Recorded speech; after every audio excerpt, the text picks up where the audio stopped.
What up, is Marcus with Dynasty Dads? We're here in the man cave today. We're going to be talking rookie fever. Why rookies, specific rookies, are being overdrafted in not only startup drafts, but rookie drafts as well here. So this is Marcus with Dynasty Football Dads. We have a DeAndre Swift free signed jersey. All you have to do is be a subscriber for a chance to win. We're going to go back into this analytic history of what are we looking for in wide receivers. So let's just go all the way back to 2016, because why not?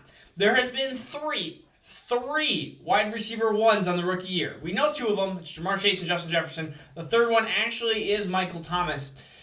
We feel like everybody's going to become a wide receiver one when it comes to these top rookies, and I feel like these rookies have been overdrafted, especially in startups. We're going to talk about startup ADP compared to some of the startups ADPs of the previous years.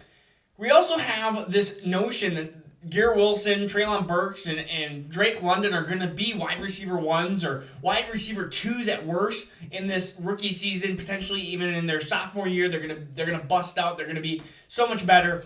And so if we look at it, 9 of 113 wide receivers have become wide receiver ones in their first 2 years.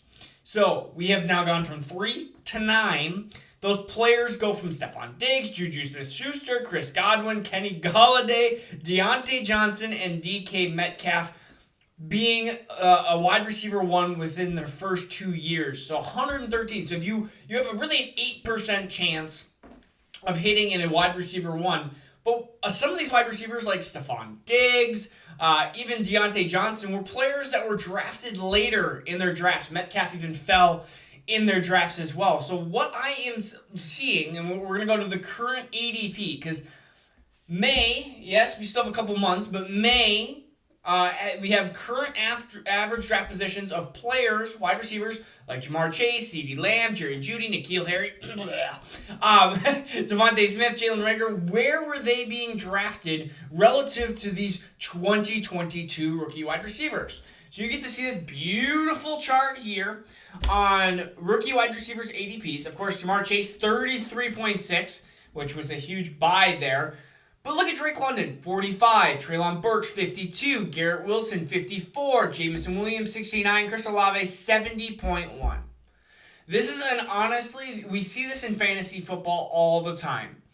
At one point, I remember in redraft leagues that you needed to draft a quarterback in the first round in redraft because they scored the most points. It was Michael Vick. It was everybody else. You needed to get a quarterback in the first round. They scored the most points. Then it became stud running backs. Then it went, oh my goodness, running backs always get hurt. You need to get the stud wide receivers. And now it's kind of back into this stud running back form. It just seems like it fluctuates and we overreact. And I feel like this is going to be this is going to be going into the 2023 rookie draft. We're going to be like, well, remember when we overreacted to the 2022 rookie wide receivers? It's going to go back down into, I think we're at the peak, and I think we're going to start dropping in some of this value, because we're going to see that Drake London, Treylon Burks, Garrett Wilson could be good wide receivers, but they're not going to be valued at 45, 52, and 54 average draft positions. We've even seen CeeDee Lamb at 53. I think you could have one of these 3 wide receivers follow CeeDee Lamb's type of trajectory, but the problem is CeeDee Lamb, I think, is much more talented, first of all, in my opinion. And I believe CeeDee Lamb, you have seen, he hasn't been produced a wide receiver one overall finish. You might even have more players into the Jerry Jeudy category where they're into this wide receiver 3, 4, 5 area, and you're just kind of hoping that they break out. They either draft a quarterback, Atlanta, you might need to do that at some point, or Tennessee switches to Malik Willis or a different quarterback in the future. There is so many things here, and I just do not like the 5th round average draft position of some of these rookie wide receivers. I think it's crazy. I honestly do. You are passing up some really good, solid, talented players, and it's why I even talked about in my last video trading these picks. If you don't want Breece Hall, trade the pick away. You're going to get I think you're going to get a safer and better value right now. You can get a king's ransom for pick 2, 3, 4, and 5. Like, I love Kenneth Walker even, but it's like you got to trade. If it's not Breece Hall, you trade that pick away. I mean, Drake London and Treylon Burks are just being, and even Garrett Wilson, just being way overvalued, even if you have a mid to late first.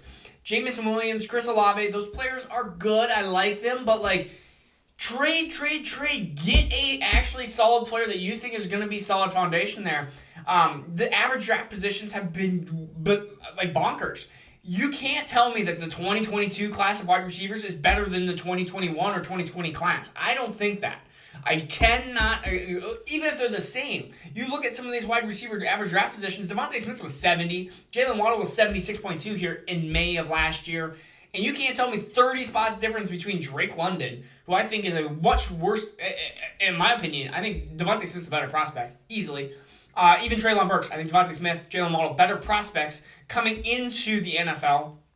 And much higher ceilings, too. They have wide receiver 1 ceilings. We've seen that with even Jalen Waddle. And you can't tell me that there's a big 20, 30 spot average draft position gap. That's a 2-3 round gap difference.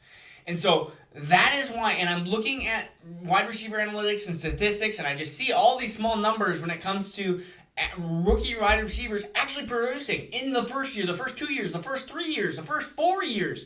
Like, the average hit rate is just not high enough. We even see the first 2 years, but I've even done videos on where they are in the top 24 situation, where they are at top 36 situation.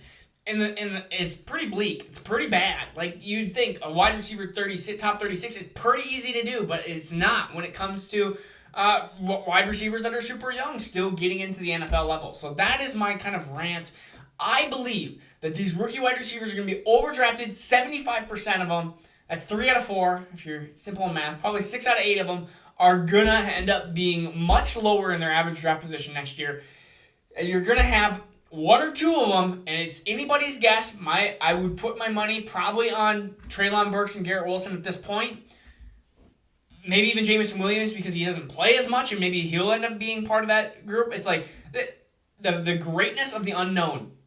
Everyone thinks, I'm getting the next Jamar Chase. I'm getting the next Justin Jefferson. Skull. But you're not. You're not getting that type of player. There's no one in this draft that heck, if you told me I get Justin Jefferson or I get all 3, Drake London, Treylon Burks, and Garrett Wilson, I am taking Justin Jefferson. I am taking Jamar Chase over all 3 combined. That's just my opinion on those. That's how great I think those 2 wide receivers are. And analytics show how rare they are. I mean, they are producing record-breaking type years. If I'm wrong, I'm wrong, right? You know what? This is fantasy football. This is Dynasty fantasy football. If I'm wrong, it happens. But this is where I need to guide you listeners and followers, to avoid making the big mistakes. And this is making big mistakes, especially drafting rookie wide receivers in startups or even in rookie drafts without at least consulting what the different options could be in trading for 2023 picks or trading for actual players that are going to help your team this year or are safer this year. If you told me, I just saw Jalen Waddle go for 102. And I would easily want Jalen Waddle over any of these rookie wide receivers. Give me Jalen Waddle. I traded Devontae Smith for 2 late firsts in the Dynasty Dad's League. I have no regrets. I think Devontae Smith, even with A.J. Brown, even with Jalen Hurts' mess there, I want Devontae Smith. I think he's the more talented wide receiver than any of these wide receivers here. And you see him produce at the next level. Yes, it's not to the level that we are hoping for Jamar Chase-wise, but he produced at the next level. So, again, my rant is over. This is Marcus with Dynasty Football Dads. Peace out. We'll see you again soon.